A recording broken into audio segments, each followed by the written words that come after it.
This is going to be quite a unique video compared to my normal videos, and it will not be UFO centric. So if you're only subscribing to my channel for UFOs, then feel free to skip this video and see the episode following this one. Anyways, on September 26, 2021, I was on Coast to Coast AM for the first 2 hours with Joe Murgia, aka UFO Joe, Danny Silva of thesilvarecord.com, as well as host George Knapp. And prior to the show, I came up with this idea as like a little joke to put on my Twitter feed and maybe to some extent alert people that I was going to be on Coast to Coast. It was pretty ridiculous, but I couldn't help myself. Here's what I did. I'm really nervous about going on Coast to Coast AM tonight. My stomach is filled with butterflies, anxiety, emanating from every orifice of my physical being. I'm in my bathtub right now. I'm about to put the hot water on to relax my soul. I'm not going on Coast to Coast this evening. I'm going to pretend that I'm not scheduled to go on Coast to Coast this evening and focus my mind that there is no Coast to Coast, that it's all an illusion, and that tomorrow I will wake up in my bed and there was never any offer to go on Coast to Coast. This is the only way I know to deal with this situation. This anxiety is killing me. I'm not going to be on the Coast to Coast AM show this evening. Shortly after this video, I was getting concerned that some were taking it seriously. So to ameliorate that concern, I did a tweet right underneath the video and wrote, "Just got done with my bubble bath, feeling a lot better." Kelly Dodge wrote underneath this video, "Is this why you never go live on any show? I totally get it. I've been in the bathtub many times to try to relax. You got this." Now, I wouldn't go so far to say that I never do live interviews. In fact, I've done a few. In September of 2020, I did a one-on-one interview on Coast to Coast AM for 2 full hours with host George Knapp. And in the following month, I did a one-on-one interview for a full segment with the Leak Project YouTube channel. I've done multiple panel appearances with the media company Mystery Wire, and I've done multiple panel appearances with Luis Jimenez YouTube channel. But the truth is, I've been asked many times to do interviews, and most of the time I've basically said that now is not the right time. And so that's what this video is about. Why have I done that? Let me give you a real life event that gives some hints as to why I did that, but certainly will not paint the entire picture. So from my perspective, and this is going into my hypothesis, which I call AI. Wait, what's it again? I'm so tired right now. Alien AI hypothesis. I think that's what it is. What's it again? I'm so tired right now. That was from the Big Phone Home 2, which I was honored to be a part of. But it's kind of hilarious that I could not remember the very hypothesis that I've spoken about many times and I've coined, and I couldn't get it right. And I had a similar experience to this when I was interviewed on Coast to Coast September 2020 with George Knapp. There was like a 6 second segment or longer where I wanted to say Harry Reid, and I had to ask George Knapp on the air. I'm like, what's his name again? And there was this like real awkward pause, and then George Knapp's like, Harry Reid. And so the point I'm trying to get across is I have very serious sleep problems. And by the way, what happened in the Big Phone Home 2, where I couldn't remember that, and what happened in Coast to Coast in my appearance on September of 2020, where I couldn't remember Harry Reid's name, which is hilarious because Harry Reid is like not an obscure name. He's at the center of everything that's been happening, and I couldn't remember his name. It wouldn't come to my mind properly. But as unideal as that is, that's really not the crux of the matter. That's not really why I don't want to do interviews so much. I mean, it's part of it because I do struggle with remembering names and dates, and yeah, it's a problem. But so I sleep really bad. I have very serious sleep issues, and this is a very old problem. This is a very old problem, and it's not simple. You know, the Christians have the Trinity. I have the hell-ity. So my sleep issues are due to multiple things. So I have an underlying health issue. It's a very old health issue. And for some reason, when I had it, and I've been having it, it affected my sleep. And it makes me not sleep properly. And then my memory obviously is compromised because of that. So it affects my memory in extreme ways. And then on top of that, I have probably some degree of sleep disordered breathing. Sleep disordered breathing comes down to things like sleep apnea or upper airway resistance syndrome. That's where your airways they didn't develop properly potentially, or for some people it's because they're overweight, and so that affects their airways. And for some people, if they lose weight, they can diminish it significantly or even eradicate their airway issues that are affecting their sleep. And I had 2 sleep studies recently, because only recently did I come to the recognition that my sleep issues may be partially due to anatomy. So it's really weird that it's not talked much about in society. When people think of insomnia, they just think of it being chemical, but in actuality, the worst insomnia people have is actually anatomical. It means that it doesn't matter how healthy a diet you're eating. You can go to the Himalayas and meditate 10 hours a day, but your anatomy is your anatomy. So if you don't get the correct intervention, your sleep's just not going to improve. There might be some miracles here and there, but generally your sleep's not going to improve, or it's not going to improve sufficiently. Now, there are things you can do. There's myofunctional exercises. There's playing the didgeridoo, which can strengthen your airways. And that can be particularly beneficial for people who have mild sleep disordered breathing. And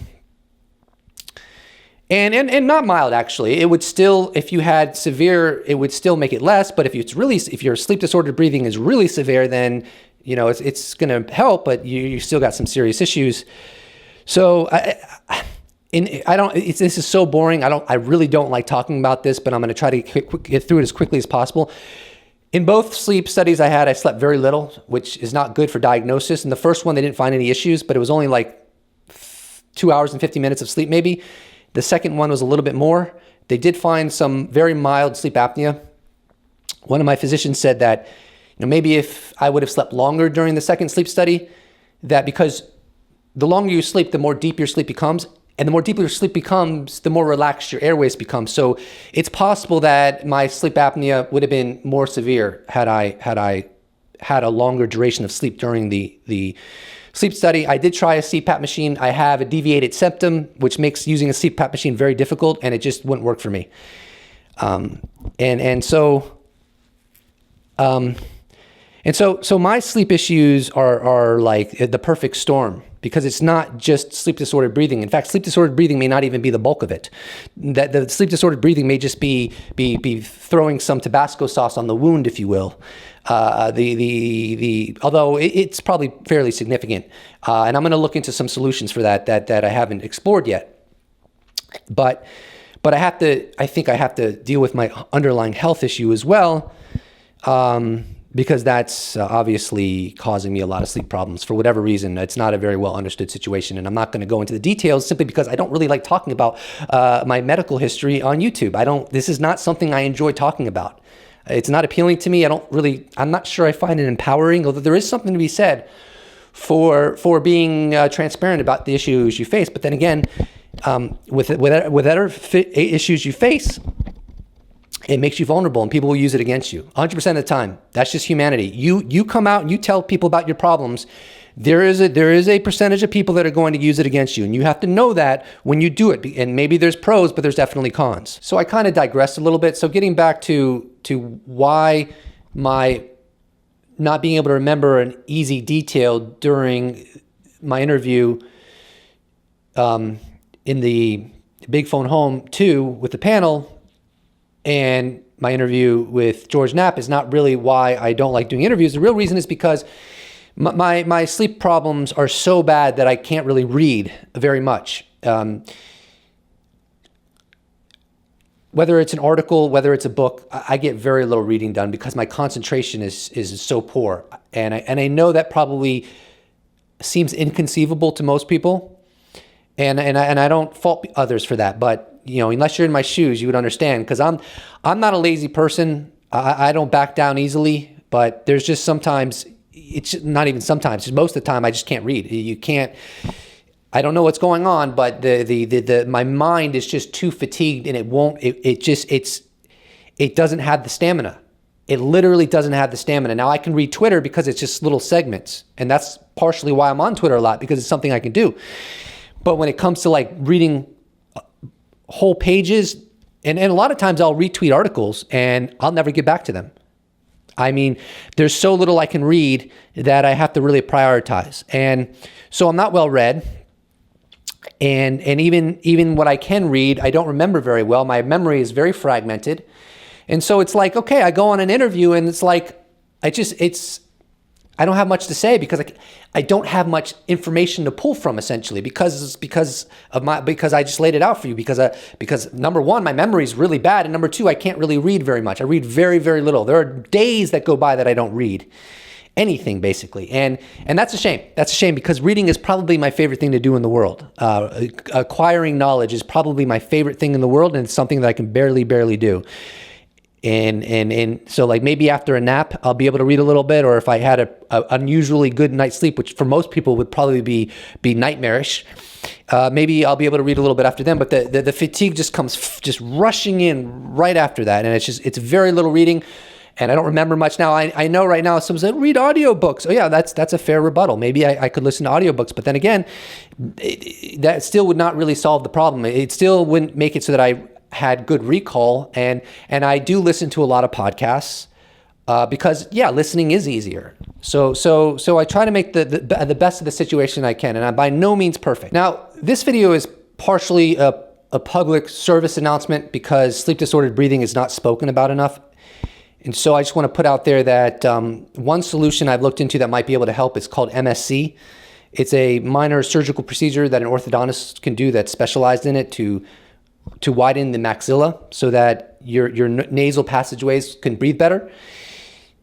I've looked into other modalities like DNA. From what I've seen, I wouldn't go anywhere near those things, because from what I've seen, all they do is kind of move your teeth, but don't really widen your maxilla so that your nose widens so you can breathe better. And that's all I'm going to say about that.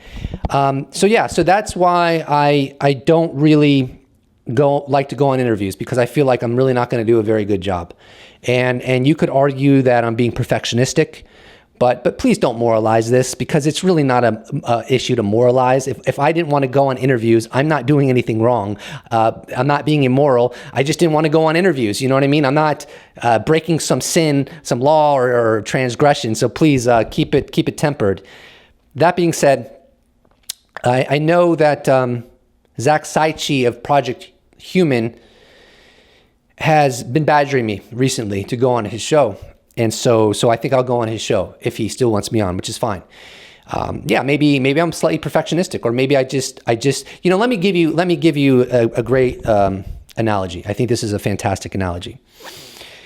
It's silly, but maybe it gets my point across. Let's say you're shooting hoops in the gym, and there's some people on the other side of the court that say, "Hey, you want to run?" And you respond, "Run? You mean play basketball?" And they're like, "Yeah." Well, if you had a sprained ankle, you'd probably want to tell them, you'd like, "Oh, well, okay, I'll play. I know you need an extra guy, but I just want you to know that I have a sprained ankle." Now, they may not care. They don't they don't really care you have a sprained ankle. They just want to run. But you want to tell them so that maybe they can temper their expectations, because if you have a sprained ankle, you're certainly not going to perform at your full potential. So now that I'm getting this out there and telling people why I've been apprehensive about going on interviews, now maybe I'll be less apprehensive, because now I told them my situation. And I told them for me, not for them, but for me. Anyways, so that's really why I've been reluctant to go on interviews. And I'll do some more interviews. I'm not ever going to do a lot of them, because I don't feel compelled to do so. But I'll do some more. And it's not like I'm useless in an interview. I'm not useless in an interview. I mean, some of the interviews I've done, people have enjoyed. It's just maybe it's me being a little perfectionistic and just being disappointed that I'm not at my best self for obvious reasons. And the last thing I'm going to say is that I love when Elizondo is like, I don't want to, don't make this a pity party. I think that's hilarious. I don't want a pity party. You know what I mean? This is life. Life's not perfect. We all have our issues. None of us has an easy life. We all have things we have to deal with. And this is something I've had to deal with, and it's not that big a deal. How old is the universe? What is it? For obvious reasons, I can't tell you. I can't remember. I'm sure I've read it before, but it's in the billions and billions of years old. So if I had to go to my grave with this problem, and my life never will be all that fulfilling, that's fine. In the span of a universe that's billions and billions of years old, if my little parentheses in eternity is not as good as it could be, well, big whoop. Big whoop. And, I have my spiritual beliefs that help me weather the storm. I believe that life is fair. I believe life is fair. I do. I think that now, a lot of people will say, how can you say life is fair? There are people who are born in North Korea. They have to endure concentration camps. People are starving in Africa. There are people who are abused in their families. How can you possibly say that life is fair? Well, maybe I'm wrong. Maybe I believe life is fair to endure the difficulties of life. But I see it this way. I think life is fair because I think that if there is a God, which I obviously believe in God, I'm actually very, very spiritual, I guess you could say. If there is a God, then let's say God allows unfairness to transpire in someone's life. Fine. You could say, well, there's free will in this world, and God treasures free will so much that he allows it to be abused, and the consequence to be other people have unfair lives. Well, I don't think you've won the argument, because I could just turn around and say, yeah, but God can make up for that. He could give someone an extra special life if they incarnate again, or that he could give them an extra special experience in the next world, if you were, right? He could make up for it. So to say that because someone's life in this world has been lackluster, and to conclude from that means that life is unfair, to me, you're thinking way too narrow. We're talking about an infinite creator. And on the other hand, maybe I have karmic debt. Could be. Or maybe I needed to go through these tribulations, if you will, to attain certain spiritual, attainments, if you will. Just because by going through difficult times, people sometimes improve in some ways. And then there's the other argument that the easier, when your life is easier, you improve potentially in unique ways that someone who has a difficult life would never. So I would never say that someone with a difficult life is going to develop more than someone with an easy life. I don't know the answer. Don't really care. But the point is that I have my spiritual beliefs, and I believe life is fair. And I don't know if I'll ever. That I think that speaks to my life not being that bad. Because if my life was that bad, maybe I wouldn't be capable of believing life is fair. But that's my philosophy right now, and just because I don't want anyone to get the impression that I'm depressed or sad. I'm not depressed. I'm not sad. I would say that I'm reasonably happy with particularly with the circumstances that I have to live with, and I would say that I believe in life. I believe in living your entire life. I believe in living to the bitter end, no matter how bad or how good your life is. I believe we've come here for a purpose. I believe that, there's a curriculum that needs to be followed through with. And so I guess I'm going to say this just because I see people like Brett Weinstein say it. Not that anyone would I could ever conceive of why anyone would go after me, but let me just put this on the record right now. I would never commit suicide. I'm healthy. My diet is healthier than your average American, almost certainly. I'm very health conscious. I'm very moderate in my drinking, even though I know sometimes I bring out a beer in a video just for laughs. But I even fast from alcohol from time to time just because I'm very health conscious for weeks. And so I believe that we come into this world to fulfill a curriculum. of some sort, to develop in some certain way. So if you were to cut your life short, I don't think that would be the, for whoever might be thinking about that, I'm just giving my opinion, just my opinion, because that's never been on my agenda. I'm living to the bitter end, baby. You better believe 100%. But for those out there who maybe are struggling in life and have challenging circumstances, I would just say that if you think that cutting it short might be the solution, well, it also might extend suffering. What if you came into this world to accomplish certain things, and then if you cut it short and then you have to incarnate again, and then whatever you went through in this life, you may have to go through again in the next life to make up for. It's like if you are in grade 3 and you fail, you might have to repeat grade 3. So now you have 2 years of hell instead of just 1 year of hell, as it were. So I'm just going to put that out there. So this was the weirdest video I ever made, and I'm sure it's not going to get very many views. I just hope no one's unsubscribes, but if they do, they do. I think it was maybe necessary at this point to get this out there, because I didn't really tell people why I didn't want to do interviews. When they asked me, I just said, no, I don't know what I said. I said, oh, I'm not doing them right now or whatever. And I don't feel like I really have an obligation to tell people my personal details of my life. I don't feel like I have an obligation to do interviews. But I think it's good. I think it's good that I get this out there once and for all. And furthermore, actually, let me scratch that. There were 2 people that asked me to do interviews, Zach Saichi being one of them, and I did tell them that I'm holding off because of sleep issues in DM. But Saichi, he perseveres. Even in the midst of that, he perseveres, which is fine. It's probably a good thing, because I think it prompted me to make this video, quite frankly. And the last thing I want to say is just, I know someone's going to say, hey, bro, you need to meditate. Well, I actually stopped meditating pretty recently, like maybe 6 months or a year ago. I basically stopped meditating because my meditations were so poor, and it's just I wasn't making a lot of progress.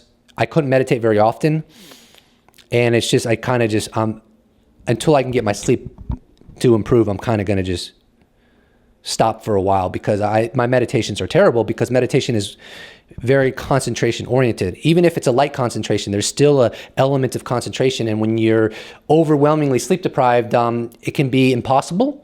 At worst, or at best, it's not a very good meditation session. So yeah, believe me, if I could meditate, if I slept properly, I would meditate I'd probably meditate at least 50 minutes a day, 30 minutes, a 30-minute session in the morning and a 20-minute session in the afternoon or evening. There's no question about it. So reading and meditations is something else I really love doing. But, that's the thing about sleep deprivation. It basically, if it's really severe, and mine is really severe, the way it affects my brain is just the worst part. Like, I can go on a 2-mile walk or a 3-mile walk, and yeah, I'm more tired than I otherwise would be because of the, but put a book in front of me and tell me to read 5 pages, that's going to be harder. Reading 5 or even 10 pages, that's going to be harder than going on a 3-mile walk. It's just the way it works for me. I don't know why. So that's my story. I'm not going to be talking about this a lot in the future. I don't like talking about it. I don't know what it's going to do. I'm not one of those people who doesn't seek medical attention. I've actually given myself a little bit of credit for the degree of medical attention I have sought. Could I be better at that? I guess, sure, but we can be better at everything. So I think that's all. Now you know why I don't do interviews. I just want to interject here right now. Obviously, if Coast to Coast or Mystery Wire or some crazy panel that James Iandoli is having on his channel and he gives me a spot, obviously I'm going to say yes. There's certain opportunities I'm never going to say no to, because they're amazing opportunities. Now, that doesn't mean that I don't value other interviews. It's just that because I'm apprehensive to do interviews, or because at least I was more apprehensive to do interviews, it would take a lot more to push me to do them. And I think that's fair. I think some people hold that against me, but whatever. It's the internet, man.